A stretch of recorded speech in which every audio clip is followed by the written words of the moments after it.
we're going to go through the changes for the mailbox providers that are happening very shortly. So within the first quarter, starting in February, we're going to see these changes rolling out at both Google and Yahoo.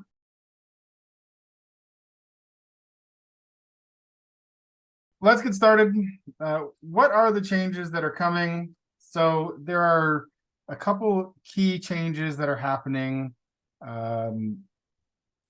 So the first one is mandatory authentication. So this is something that should be part of your onboarding. It should be something within the platform that you're able to see if you're looking in your domain management portion of the platform. So basically, they've decided, the mailbox providers, that authentication is going to be required. So they're going to require SPF, DKIM, and DMARC. Now, DMARC is probably new to some people, and we're going to go through what that is in regards to implementing it for your authentication needs. Another thing that's going to be necessary is a one-click unsubscribe feature. So this is a technical click feature. So this is if you use Gmail, you may have seen this appearing next to the email address already in your inbox, a blue button or a gray button that says unsubscribe. Another change is a strict adherence to complaint rates. So in the Google Postmaster solution, the complaint rate will be something that Google and Yahoo are both paying attention to. And what they've said is your complaint rate needs to stay under 0.3%.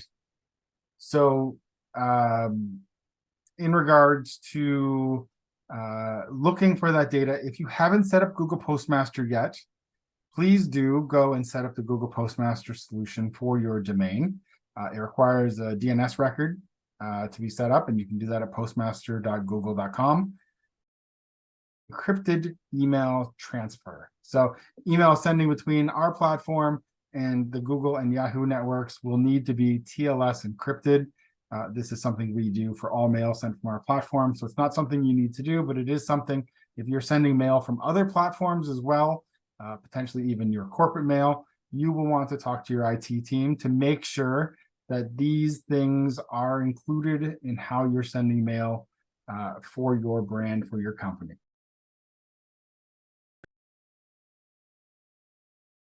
The deadline for this is February, right? All of this starts in February. So we've originally started talking about this in early December with a blog article on our website as part of a newsletter that we sent in December as well. And now here we are offering a webinar in order to help you understand the requirements and the changes coming up as they are approaching rapidly. Several of you may have actually received notices already from our support team or from our delivery team around changes you may need to make to your email program in order to be compliant. So if you are receiving those notifications, please don't ignore them. Please do action them. Or else we may see things start to, messages will be rate limited, filtered, potentially bounced and blocked. The start date is February. What they will do is they will roll out the communication. They will roll out these changes across their network. They will begin to get more strict. So there's not an exact date, but we've already started to see changes in bounce messaging, changes in specific bounce metrics from both Yahoo and Google, where they may say things like, your SPF domain is not, does not have a good reputation. Your DKIM domain does not have a good reputation. So you may start to see things like that in your bounce logs.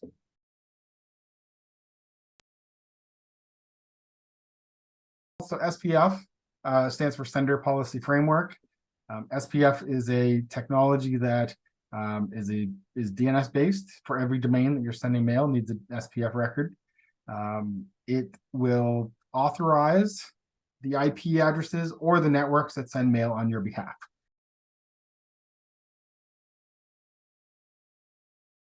The next piece is DKIM, or Domain Keys Identified Mail. This is a cryptographic technology.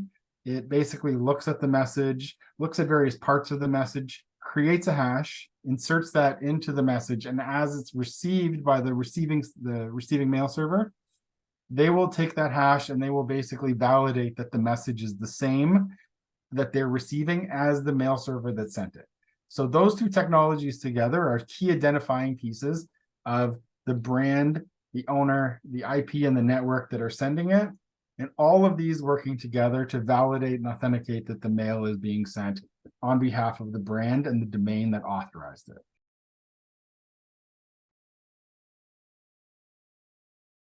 There are a couple of different things that are important to also understand the idea of alignment.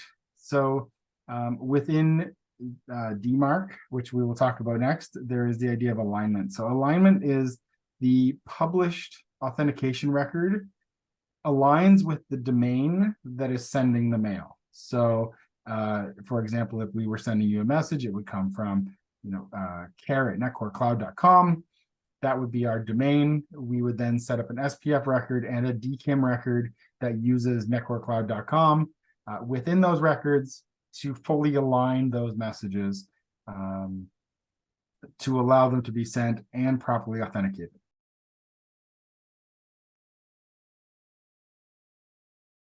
Now, DMARC. DMARC might be the one that's new for you in regards to how it works. So DMARC stands for Domain-Based Message Authentication Reporting and Conformance. So that's a big mouthful. A lot of things happen. So DMARC works in partnership with both SPF and DKIM and allows a domain or a brand to apply a policy. Those policies will look at things like, in the case that both SPF and DKIM do not authenticate, the message is likely to be spoofed. And our policy is take the following action. And there's 3 actions you can choose from. Do nothing, quarantine the message or put it in the spam folder, or simply reject the message, depending on what your brand requires of mail that is not authenticated.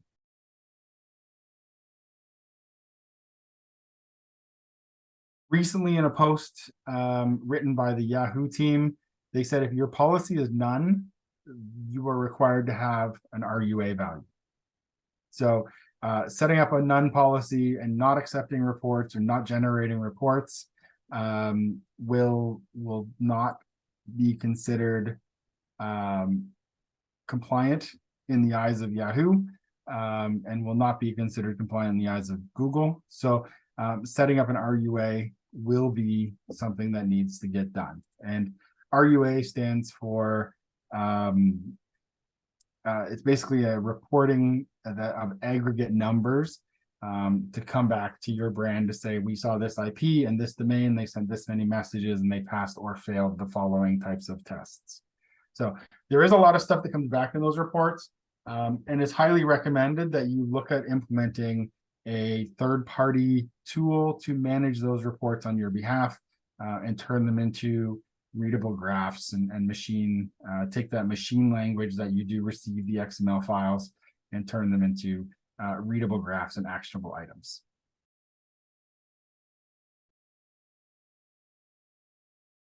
The purpose of these reports is to enable a brand to look for holes in their authentication, look for problem areas, and also identify if your brand is being spoofed or phished and targeting your customers in a way that would hamper your brand reputation or your relationship with your customers. So it's a very powerful tool.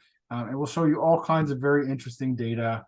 And if you're not in your security team will also probably find this to be very valuable when it comes to protecting the brand and protecting your corporate identity.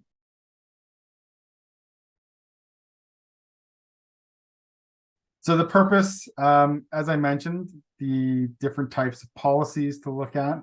I will go over them quickly again. So a none policy is basically send me only reporting. I only want reporting, don't take any additional action. This is where you should start.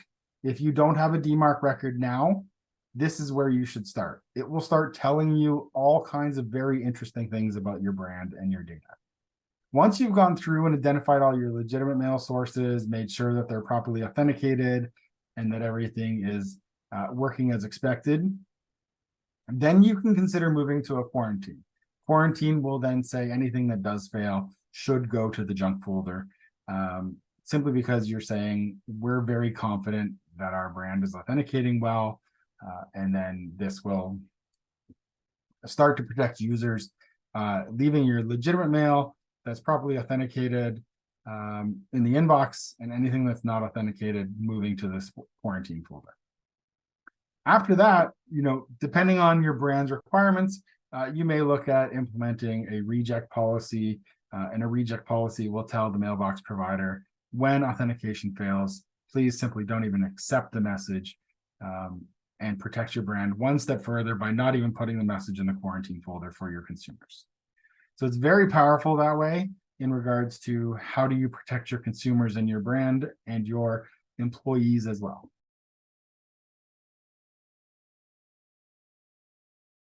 Replacing domain.com with your domain.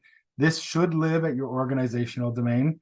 It will automatically include all your subdomains in the reporting that gets generated. So just putting this right at the organizational domain is the right place for this. You only need one record.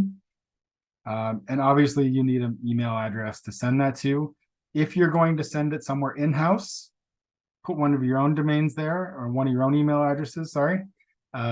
If you're going to be sending it to a third party, a DMARC vendor, for example, that DMARC vendor will give you a reporting address to send to that will be tagged specifically to your business, where they will then ingest those reports and turn them into readable data for you.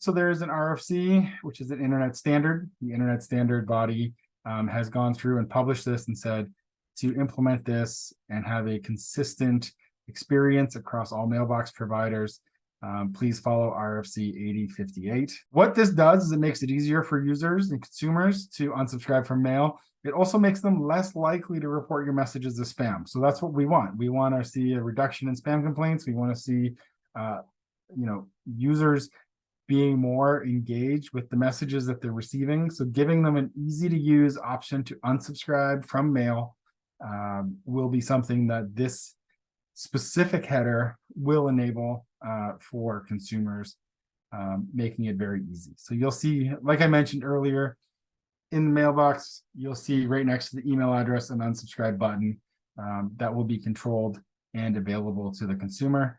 This is currently available in Apple Mail, Google Mail, Yahoo Mail, and several other mailbox providers are also supporting this technology already. So this is something that we expect everybody, the sending marketing communications, will benefit from. Now, the start date for this, due to the complexity of implementing it across many different platforms, has moved to June 2024.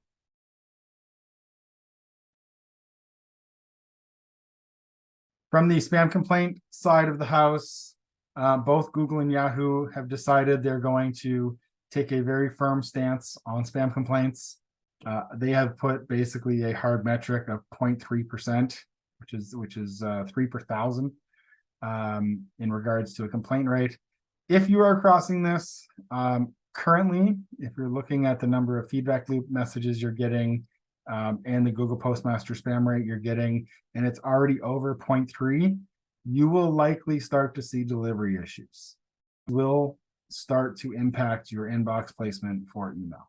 Now, the ideal rate, and it has been an ideal rate for a long time, is 1 per thousand.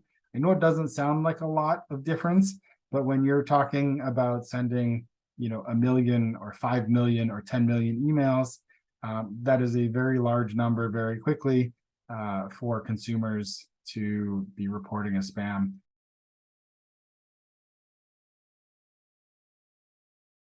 How the calculation works is it's the number of complaints that you receive over the number of messages that were delivered to the inbox. So if you have a very low complaint rate now and a very low click rate, you may not be getting a lot of messages in the inbox. So that is something to consider when you're looking at your metrics. A low complaint rate doesn't necessarily mean no complaints. It could very well mean there's a deliverability problem.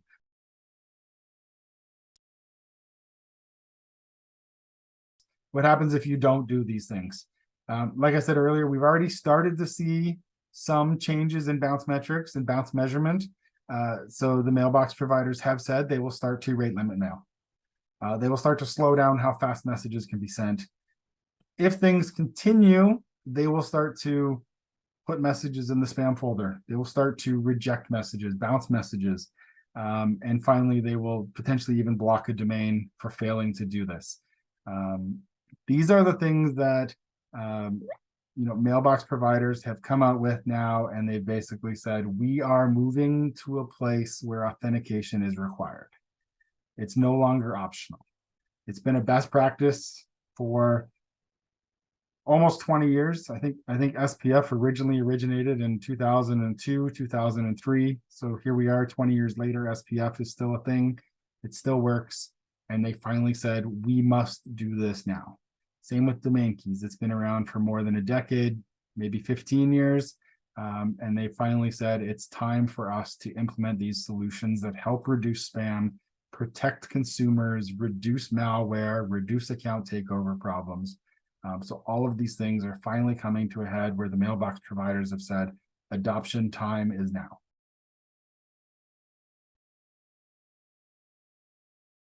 In February, enforcement will start. The expectation is it will be rolled out, so it may not be February 1st, but within the first week of February, we expect to start seeing these changes. And then followed through going forward the rest of the month, they will implement all of the requirements within their platforms to ensure that brands are following through. And then later in June, the one-click unsubscribe support will be mandatory.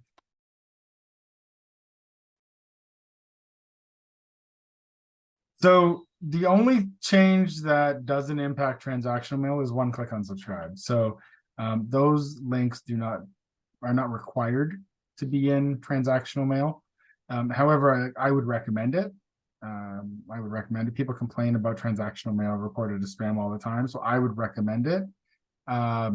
However, all the other changes we've talked about today are required to continue sending email to Google and Yahoo after.